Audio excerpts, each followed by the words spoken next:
Nice to see so many here, as I just said. I'm an agile coach at Softhouse, and I'm going to talk a little bit about how we do business development in a small scale at Softhouse. And in this case, we have our businesses to sell Scrum and Kanban training to development teams. That's the small case we're going to be looking at here. And what's business development compared to product ownership? I think that business development is just to bring more value to more customers that brings more profit. So that's the scope of the topic of my presentation. And I strongly believe about the visualization. If you can't see it, you can't improve it, I believe. And we use one of the tools that Hans mentioned here, roughly the same. It's a business model canvas. Many of you have already seen it, perhaps.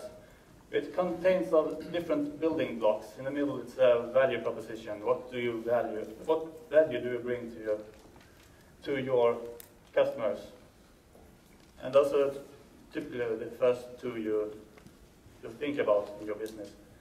And I did it when I tried to be a freelance consultant, and I totally forgot the last one, which is channels. I didn't pay any attention to helping the customer to buy the product. Another part is the customer relationship. How do you build trust to your customers? How can you help them evaluate you? And hopefully you gain a revenue stream out of this. The left-hand side here is, no, the right-hand side is all customer-facing. And then you have a back-office side, which is key activities performed by key resources. And sometimes you need some key activities, then key partners, and some cost structure is driven out of all the back-office stuff. We're going to use this model a little bit during the talk. And remember, in the beginning, everything is just guesses. Softhouse is big in Malmö, Göteborg, and Karlskrona, and we decided we should move to Stockholm as well. But we couldn't use all the truths in the business they used in the different companies, different cities.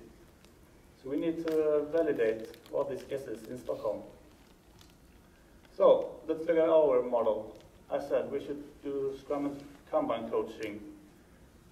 We should deliver it to development teams. And we guessed that we can just have a salesperson selling stuff here, and we would become rich. We had some problem with that. So we started thinking, why aren't we rich yet? We started to investigate. Are we really sure that development teams are our customers? We tried one of Eric's tools, namely the persona. And they said, okay, development teams, that's kind of hard to continue with this tool.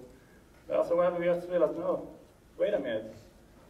Our customer is not the same as our user. The user is the development team, but the customer is the IT manager. And then we could focus much more on that person instead. I'm thinking, oh, that might be Niklas, 42 years old, have a lot of developers always on the run. We can start to investigate that person even deeper. Without the template, we didn't extend our thoughts to realize that we were reaching for the wrong customer. All right, so we had to update that one. But still, we didn't get so extremely rich overnight just because of that. So we start looking at our channel. Is it okay to have just a salesperson calling to IT managers? And we believe that, no, wait a minute. I think they need to get some connection with the coaches, and so they need to build some comfort and trust to the coaches. So we decided we need to test if we can sell. So we just took a test card from Strategizer. Really simple thing. This is the template. You specify, we believe that a salesperson can sell coaching activities. To verify that, we will have a salesperson trying to sell enough and measure how many closed calls, closed sales we have. And we were right if we could sell for roughly 200,000 crowns each month. We tried that for some months, and we realized we couldn't. So we had to do something about our sales person and our channels. So in a nice company party, we just realized, wait a minute, couldn't we have a 2-day free course called Agile Certification, and we will have a lot of people to actually talk about what do they like. And we can have we can bring in IT managers, and they can look at all the stuff we know. We can build all the relationships we need. So it was a great place for customers to meet the coaches. So a new activity was actually for the coach to meet the customer. Then we started to think again, what about Scrum and Kanban coaching? Is that still valid? Or is it a little bit 10, 15 years ago? But now we had the free 2-day course. We had a lot of people coming into us. Every month we had 20 new persons we could ask. And I know that some of you are actually in this room. Raise your hand. Nice to see you again.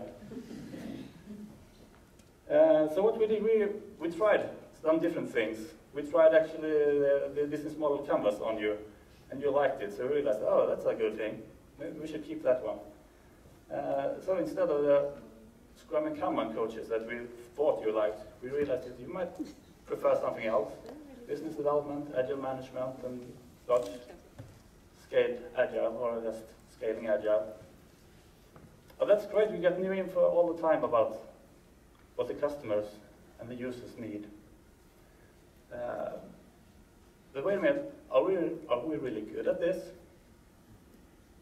Now we know what you like, but we don't know if we can deliver it. But again, we could use a 2-day course, trying things.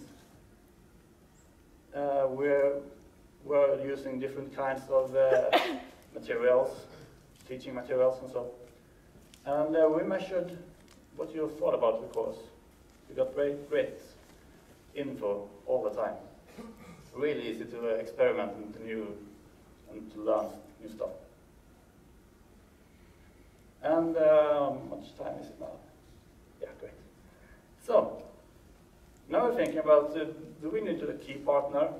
We don't know really. And what about the cost structure? Can we cut costs in our way? Or are we on the right pricing level? We're not really sure, but I know that we will be sure soon, because we keep visualize everything that we know for sure right now. And we keep experimenting and we keep improving all the time. So we will have the full picture of the canvas in some months or so. My summary is classical one. Test all your assumptions. Many of the assumptions we had didn't work in Stockholm. Your user is not your customer. Think about who is really paying the bills and focus the work against that person. And keep experimenting with the customer all the time. I do think I have a little time for what will happen if you won't follow these 3. Hey, I've got a great idea for a business. That's exciting. Tell me about it. I've developed a chemical isomer that links to volatile organic compounds, causing carbon bonds to rupture and wraps them in a nanotube coating. Huh. That's a little confusing. Can you dumb it down for me? Sure. What I do is I take a proprietary isomer that I developed with a picric acid wash that hollows out the carbon bonds and replaces them with a nanotube wrapping. Okay, so I guess it's pretty technical. Oh yeah. I've been working on this isomer for 9 years. So what's the business idea? To sell it. To who? Everybody will want one. What for? So they can wrap their volatile organic compounds in carbon nanotubes. I think you might need a target customer. I don't think I need to wrap my compounds in your nanotube. Well, maybe not you. So, for people who buy it, what's the value you are providing them? I've developed a chemical isomer that links to volatile organic compounds causing carbon bonds to rupture and wraps them in a nanotube coating. You've said that already. This is getting annoying. Why should anyone care about your isomer? I spent 9 years on this. I know that. Okay, pretend I'm an investor. How can I make money off your product? By selling it. You're a smart guy, but try not to think like a scientist. Think like a business person. Okay. Value chain. Term sheet. I have to go now and answer that. That's not your phone. I know.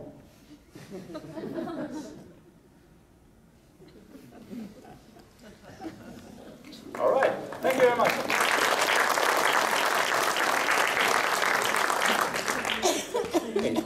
Thanks, Anders. So let's connect back to